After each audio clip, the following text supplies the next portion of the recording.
So basically, I just want to say thank you very much for coming. It's obviously it's a very exciting time right now. There's been a lot of work that has gone to get us to this point, a lot that you don't expect, and there's a lot of work still to be done. But all in all, it's just so exciting. I know the student athletes are pumped. We're pumped. All the people that are putting so much time and effort into organizing everything to move forward to the transition to D1, they're all pumped. So it's just an exciting time. Questions? What's been the hardest part or the most challenging part of the transition from ECHA to D1? You know what? It's a lot of fun to do with the team. That's all fun. The most challenging part is things that you don't really realize from behind the scenes in terms of what it takes in terms of to being NCAA compliant, what it takes to move for event management, what it takes for everything that's new that didn't happen before, just to start it from, it's very difficult to hit the ground running. There's a lot of moving parts. So there's a lot of people. Fortunately, we have great people at Penn State in the athletics department, and they're dealing with a lot of that.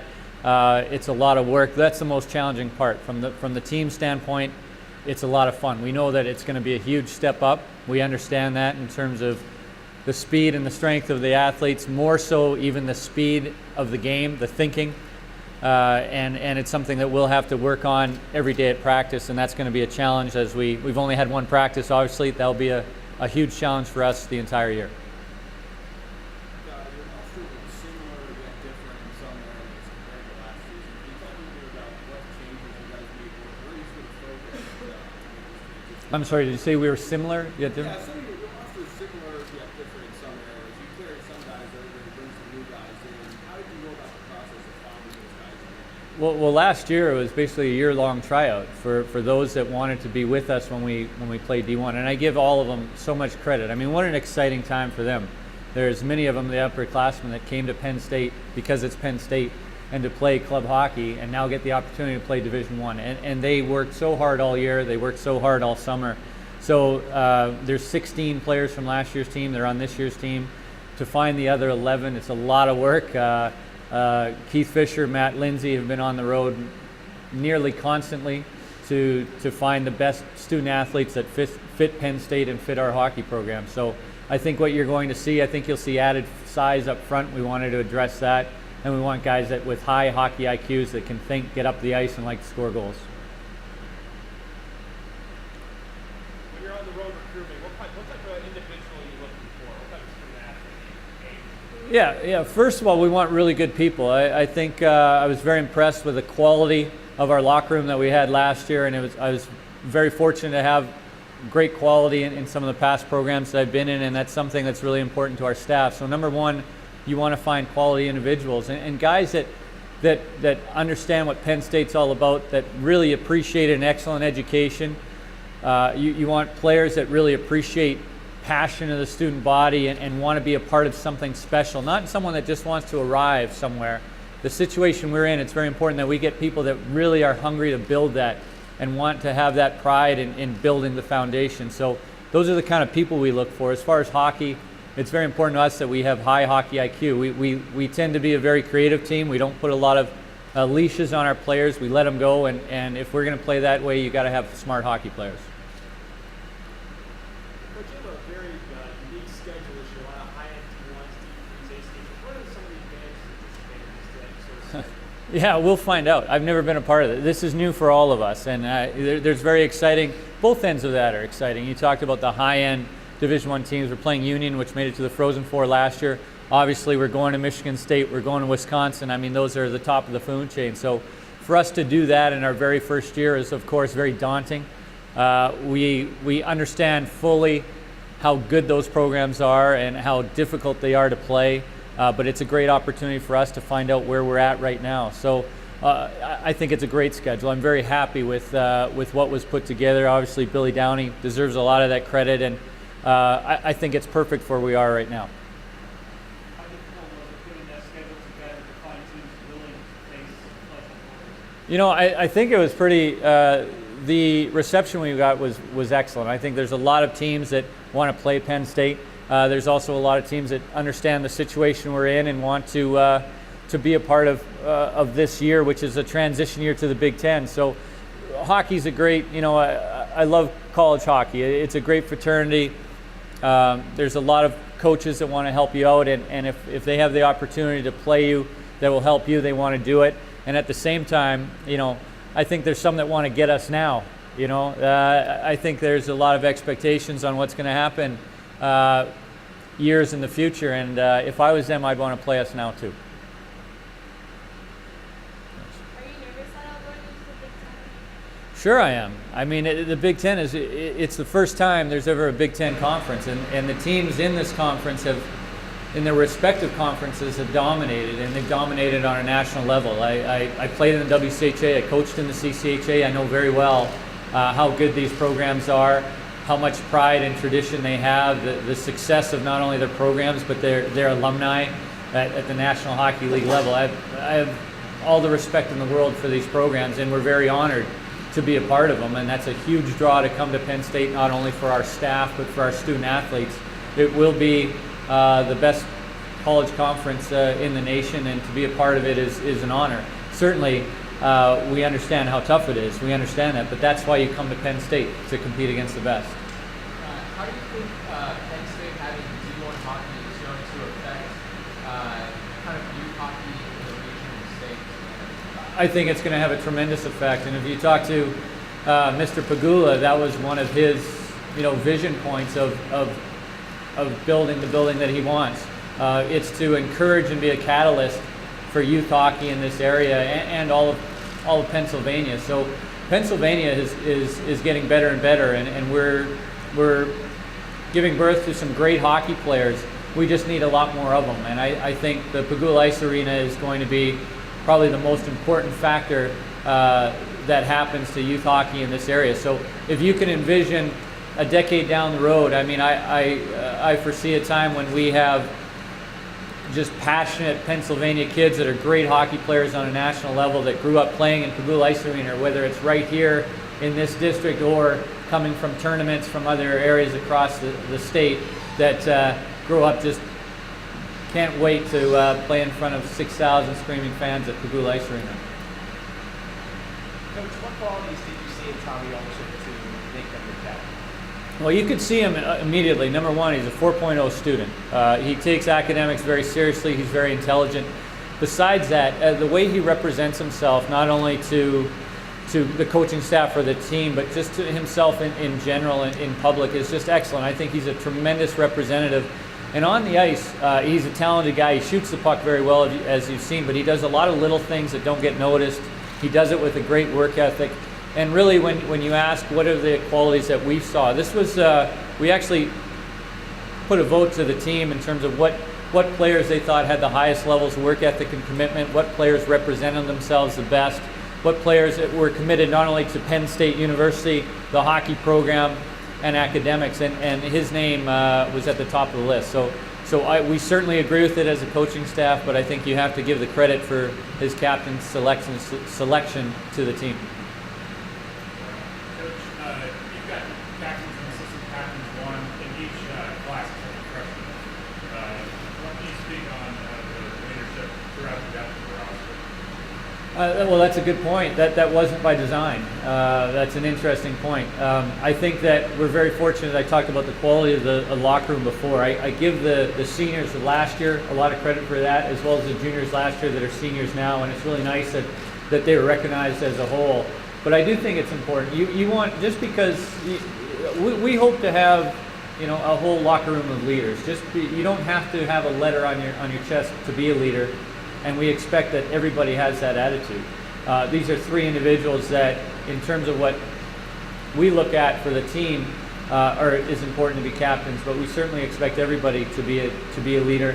Right now, I can tell you they have a lot of pride in this program and a lot of pride in Penn State University. So, like I said, hopefully we'll have an entire locker room of leaders.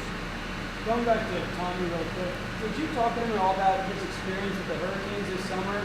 And did that really change him in maturation to really kind of lead to him becoming a captain? Anytime that you can be in that environment against the very best in the world, I think it's obviously a positive experience. I don't think that had a lot to do. That might have done something for his maturation, but he was already a very mature kid when he got here. Going recruiting across the nation, anytime we go to the USHL and bump into Sioux City where he played, there's people that always make a point to come up to me to not only ask about him, but to tell me a story about what a tremendous person he is, not just a hockey player, but a person. So I think he was well on his way. Certainly that experience is a tremendous one, but I think the players on this team that selected him, that voted for him, I don't think they saw that. They might have seen a little bit of added maturity or added moxie that it takes from getting that experience, but believe me, he was well on his way before that. 500 or 600 people in here started playing midnight on all fucking weekend for the first practice.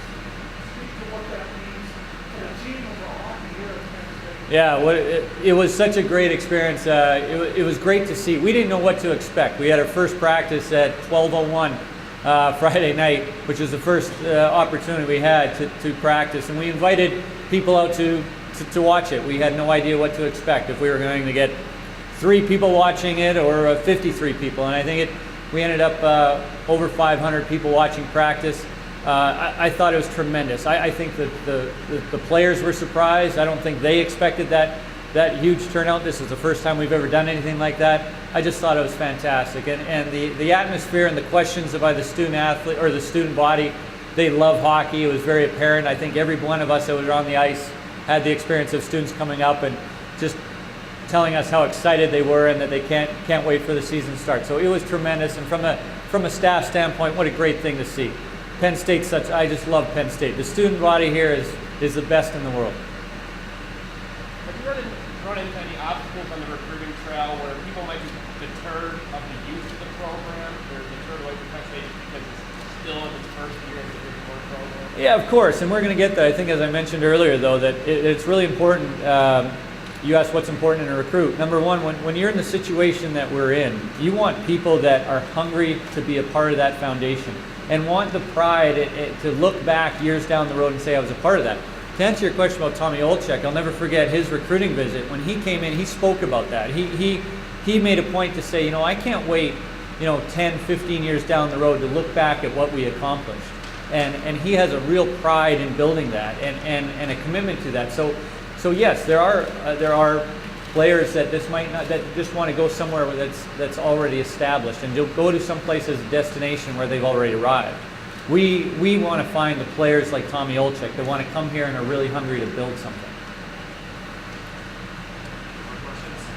What do you see the toughest challenge of building that program being, especially in this first year? Yeah, there's a few things. There's a lot of things that you see that you don't see behind the scenes that, believe me, there's so many moving parts and takes so much work. And obviously we're very fortunate with our staff, Joe Batista and Bill Downey, to do that. They're in a constant mode of working in terms of that area. So there's a lot of challenges behind the scenes to get this going for sure. But as a team standpoint, I think when you talk about building the foundation, I think it's really important that you just know that it's something that takes constant attention. It's a process, and you have to really have a clear vision of that process from starting out and where you want to be along the line. And you can't. It's like a garden. You can't ignore it. And that's a challenge, I think, in every team. But for someone that's starting off, especially jumping into what we're going to jump into in the Big Ten, it's something that we have to accelerate it and pay attention to it all the time. So that's a challenge that the whole staff is committed to. Go ahead. Okay, thanks. You only have a week of official practice going on. How has it been so far now? What do you see? I'm sorry, did you say we only had one official practice, or? 1 week of official practice so far. Like, you only have 1 week. Correct. Yeah. Yeah, it's not. Yeah, it's interesting. It's not unusual in college hockey. Certainly, I think it's not ideal just to have 1 week and then jump into our first Division I games.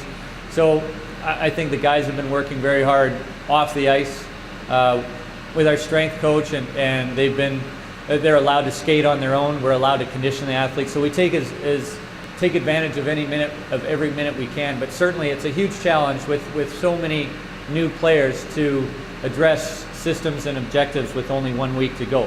Fortunately, we're all sort of in the same boat, but obviously the teams that have an established system are at an advantage over us right now. We're just going to do the best we can and try to improve every day. Sorry. You mentioned how creative your team was going to be and how they were last year. how does this team compare to your prior NCAA coach teams in terms of style of play and creativity? That remains to be seen because we haven't played a game yet. But I did, I look back. I know that at Princeton, the first year, we ended up playing American International as well. I think we won 4-2, and 3 of the goals were scored by 2 guys that ended up playing in the NHL. So it's going to be interesting to look at what happened to see where we're at. Obviously, there's a lot of differences, but I think it'll be interesting for our staff to look back and see where we're going. We do have a vision in terms of creativity, and we want to play great hockey that the fans here are going to love to watch.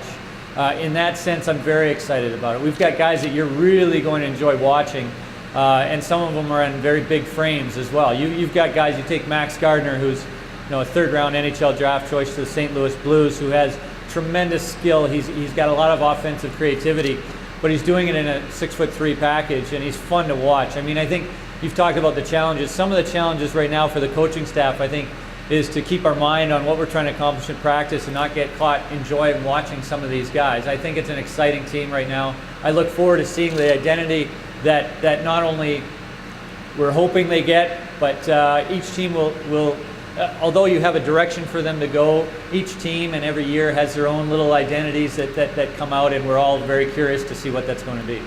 Time for one more question. Sure, Coach, Bob. what would define a successful season? Yeah. A win loss, or is it some other measure? No, we will not be judging our success and our progress through wins and losses.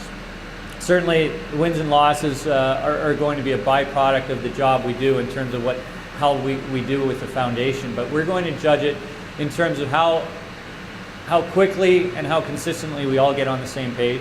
We're going to be judged on what we control in the areas, how we do in the areas that we can control, and some of those are statistical, some of those are just in terms of the team coming together and not only our identity, how consistent we are with that, but how consistent our commitment is to the areas that we talk about as a team, and we look at that every day. So it's not just going to be a matter of this many wins and this many losses. I tell you what, as a team that's their first year in the NCAA Division I, to play teams like, to go to Michigan State and Wisconsin, to say that you didn't have, statistical success. You could have great success and achieve great strides that might not show up on the score, but are going to be huge for the success that we have years down the road. We have Tommy and Nate in a couple minutes. Thank you very much, Coach. Hey, thank you very much for coming, everybody.